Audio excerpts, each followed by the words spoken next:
I think there are both short-term and long-term problems.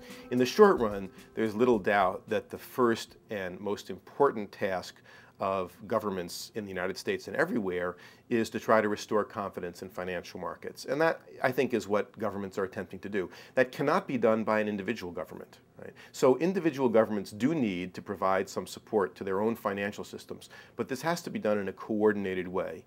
So the major financial centers of the world, in North America, Western Europe, Japan, are working together to try to provide some support to financial markets, to try to restore confidence in the normal operations of the financial system. So in the short run, I think that the most immediate task facing the world is a cooperative international effort to try to restore confidence. But I think there are equally important, perhaps even more important, longer-term considerations at stake.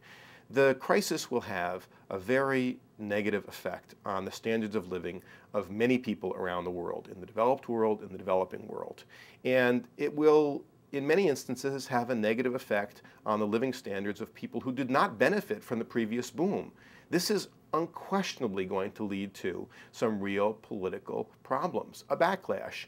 It's, in some sense, ethically unfair and politically very dangerous to be asking millions, hundreds of millions, billions of people around the world to sacrifice and suffer economically to bail out a few hundred enormous banks and corporations. And that's, in a sense, what we're doing. We are asking taxpayers, workers, people around the world to undergo a very, very difficult period of sacrifice and austerity in order to make good some of the mistakes that major governments and major financial institutions have made. That is politically difficult.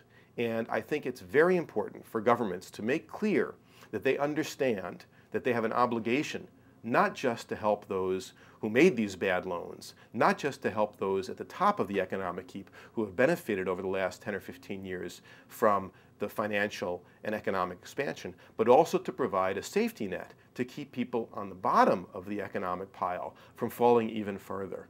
I think it's crucially important in a social sense and in a political sense to provide a backstop for people who are the losers and will be the real losers from the current round of economic crises. And this is a broader issue as well. Globalization, international economic integration has had some extraordinarily beneficial effects on countries and people all over the world. We can't imagine the great economic progress that China and India have made being realized without an integrated world economy. At the same time, the fact that many countries have done extraordinarily well doesn't mean that everybody in those countries has done well. There have been many losers from globalization, and there has been, in my view, far too little attention paid to compensating and making good the livelihoods of those who have been losing from global economic integration. I think that's a crucially important thing. And it's important not just in a moral sense, it's important in a political sense as well. Because if we have a world economy in which only the beneficiaries